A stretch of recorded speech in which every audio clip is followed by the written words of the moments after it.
Is Congressman Dan Bishop from North Carolina's ninth District.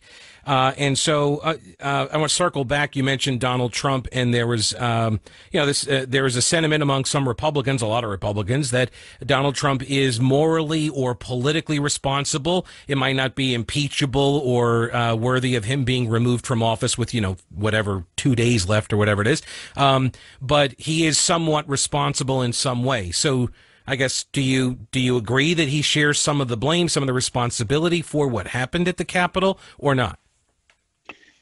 Pete, I would say there's one aspect of that day and what was said about the president that troubles me greatly, and that is, and I think it requires investigating to learn what happened. What were his actions in the course of the crisis at the Capitol? And did he take sufficient action? Was he, people say he didn't really do anything. I don't know whether he did or didn't, but I think that's a valid question. He might not have returned telephone calls, according to Leader McCarthy. He said that publicly.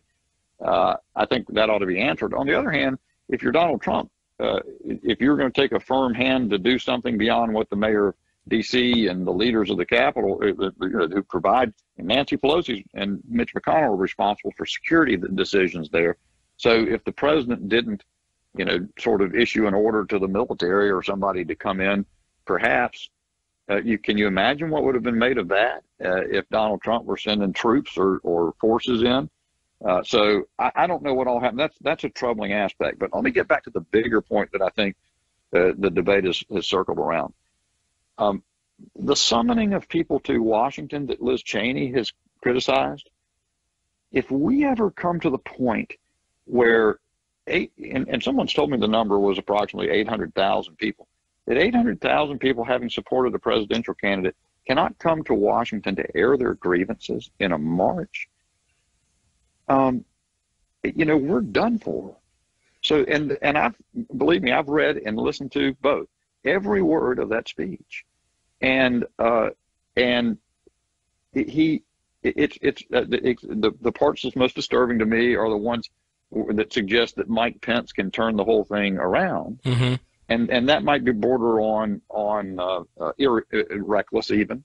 But and I can understand people could quibble over whether it's responsible of the president or not to sort of be a part of that big organization when things are fraught with emotion. But that's basic core First Amendment freedom of expression and association, and we just cannot say that should be condemned or abandoned. Certainly not become a subject of impeachment. Cannot happen. And that again is sort of the trying to revert to a position of reason, be aggressive about saying so, let the chips fall where they may, and recognize even if I don't win the debate in the immediacy on that point, in the course of time, if we can't hang on to basic freedoms that the Constitution's founded on and as they've been settled and understood by courts, we're in desperate trouble. So I will not cede that ground. 800,000 people coming to Washington to petition government to air their grievances is not wrong, and it is not something to be condemned. Certainly not by people who are on the right and stand up for the rights of people who are similarly disposed. Have you had a chance to speak with any Democratic colleagues about this, speech leads to violence standard that they seem to have adopted over the last week or so, or their sentiments about, blame and responsibility? Yeah, no, I haven't. Other than speaking at them in debate, as we apparently all the debate gets to be them speaking at us and we speaking at them. And I just there's some point in time I'll run into Al Green from Texas in the little snack bar where we eat and have a conversation with him. But there's not the atmosphere hasn't permitted it. It is all condemnation and vitriol, and the majority is definitely moving in a direction to try to really clamp down on. I mean, as you said, the suggestions of expelling members, the suggestions of targeting Madison Cawthorn, Marjorie Taylor Greene, some of these people, going through a metal detector now to walk onto the floor, the threat if you do something to evade that, the first offense is a $5,000 fine, the next offense is $10,000 fine.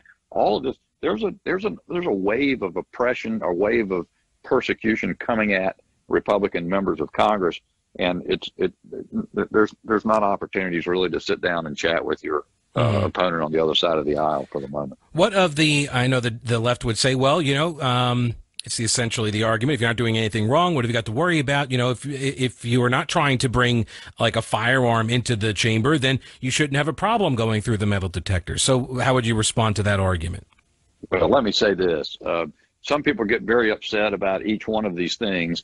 I'm going to pick my battles because I don't have time to fight them all, and I don't want to expose myself to harming the representational capacity for people back in the 9th District by virtue of getting in a snit over something small. So I'm not going to fight each one of those, or even the one that I didn't mention yet, which is a mask. I've been fully vaccinated, both segments over a week ago, the last one, and I'm going to. And most of the time, if I'm in people's presence and makes them more comfortable, I don't mind putting on a mask. Right. But it has absolutely no purpose for them to amp up and say, if I see you anywhere in the Capitol complex without a mask, even if you're walking through a hallway where you're not anywhere close to anyone, I'm going to fine you. It taken as a pattern, it is an oppressive kind of an intimidation regime. And so each little detail doesn't matter, and I'm not going to fight with them. But I can say that there is not the respect and accord shown to the opposition that has always been a part of American politics. It's better to be in the majority. I've been in the majority in the General Assembly in North Carolina, but there's respect always accorded to the minority because our government isn't supposed to and undertake retribution against the people who are out of power. They're always present, and they always get to be part of the debate. That's what makes America America. And this attitude of oppressiveness toward not just us, but the people who stand behind us, all those 74 million people who voted for President Trump, they are, despised. They really are. The left despises them and views them as something to be wiped out. And we have to stand against that. And that sentiment expresses itself in a variety of ways, including these measures surrounding the operations in Congress. So because of just the climate we are in, you say the left despises these people, want to wipe them out. Are you talking like actual murder? Are you talking rhetorically? What are you talking about? Well, I mean, just by virtue of, but you listen to AOC the other day, I just saw the video, and you've probably seen it within a day or so, saying that the reason there are red states in the South, as they states where Republicans win, is because those states need to be liberated.